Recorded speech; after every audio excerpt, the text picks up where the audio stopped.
আসসালামু আলাইকুম। সুন্দর টিউবের পক্ষ থেকে সবাইকে আন্তরিক শুভেচ্ছা এবং অভিনন্দন। বিয়ের প্রলোভনে মাদ্রাসার ছাত্রীকে ধর্ষণ, যুবক কারাগারে। মোহাম্মদ নুরুল নবী 22, তিনি ফেনীর ছাগলনাইয়া উপজেলার পাঠাননগর ইউনিয়নের মধ্য শিমুলিয়া গ্রামে আব্দুল হালিমের ছেলে।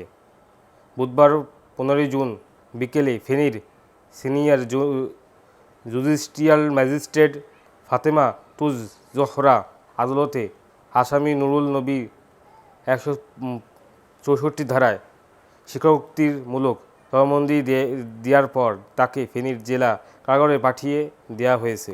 এছাড়া একই আদালতে ভুক্তভোগী মাদ্রাসা ছাত্র 22 ধারায় বক্তব্য গ্রহণ করে তাকে বাবা মার জিম্মি দেওয়া হয়েছে। পুলিশ ও মামলার এক জাহারা সূত্র জানা যায়, ফেনীর ছাগলনাইয়া উপজেলার পাঠাননগর ইউনিয়নে মোহাম্মদ শিমুল গ্রামে মধ্যম শিমুলিয়া গ্রামে আব্দুল হালিমের ছেলে মোহাম্মদ নুরুল নবীর মাদ্রাসার 8ম শ্রেণীর পড়ুয়া ছাত্রীর সাথে নানাভাবে কথাবার্তা বলে প্রেমের সম্পর্ক গড়ে তোলে। এক পর্যায়ে বিয়ের প্রস্তাব দেয়। গত মঙ্গলবার সন্ধ্যায় ওই ছাত্রীকে নানা কৌশলে বিয়ের প্রস্তাবে ফুসলিয়ে তাদের বাড়ি থেকে বের করে ফেনী শহরের পাঠানবাড়ির সড়কে এক বহুতলা ভবনের 7ম তলায় বন্ধুর বাসায় নিয়ে যায়। সেখানে ওই ছাত্রীকে বিয়ের পরিবর্তে জোর করে ধর্ষণ করে। ওই ছাত্রীটি ওই বাসা থেকে বের হয়ে তার বাড়ি গিয়ে বাবা কাছে তাকে প্রলোভন দিয়ে জোর করে ধর্ষণের কথা জানায়। ওই ঘটনার মঙ্গলবার রাতেই ওই ছাত্রীর মা বাবা বাদী হয়ে